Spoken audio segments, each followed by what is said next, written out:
पड़ेंगे खबरों की और बड़ी अपडेट। पानीपत में सट्टे में बर्बाद हुए युवाओं के परिजन आने लगे अब सामने।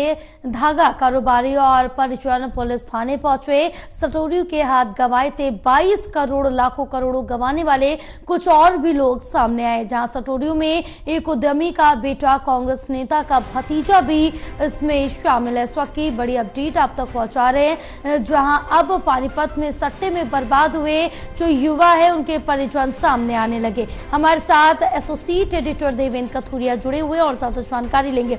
देवेंद्र, क्या अपडेट मिल पा रही है, जहां बताया जा रहा है कि पानीपत में अब जो सट्टे में बर्बाद हुए युवा है उनके परिजन लगातार सामने आ रहे हैं? देखिए जय, पहले तो मैं ये कहूंगा, पानीपत का तो ये बड़ा केस है। एक युवा सटोरियों के जाल में फंस गया और 22 करोड़ रुपए लुटा बैठा। इसके अलावा भी उसकी अभी करोड़ों की देनदारी है। उसने अपनी फैक्ट्री का आधा हिस्सा बेच दिया। 7 दिन तक गायब रहने के बाद ये युवा घर पहुंचा है और उसके परिजन और खुद युवा पुलिस में गया। चांदनीबाग थाने में उन्होंने सारी बताई कि किस तरीके से उसको जाल में फंसाया गया था। जैसे ही पानीपत वाला ये बड़ा केस जिसमें 22 करोड़ रुपए गंवाए हैं और अभी और भी देनदारी है उसकी, युवा लगातार ये कह रहा है कि स्टोरी है उसको जान से मारने की धमकी दे रहे हैं। तो पुलिस में मामला पहुंचा है।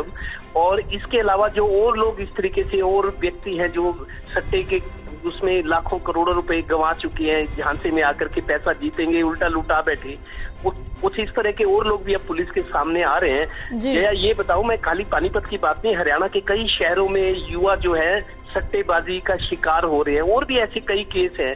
तो ऑनलाइन जुआ खेला जाता है जिसको लीगली तौर पर सरकार ने मान्यता दी हुई है।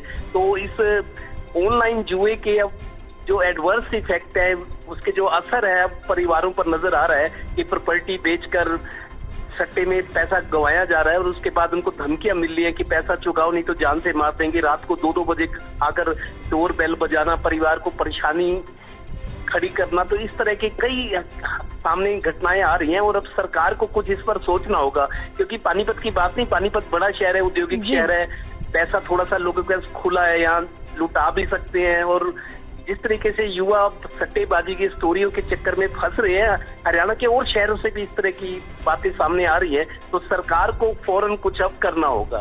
बिल्कुल, तमाम जानकारी साझा करने के लिए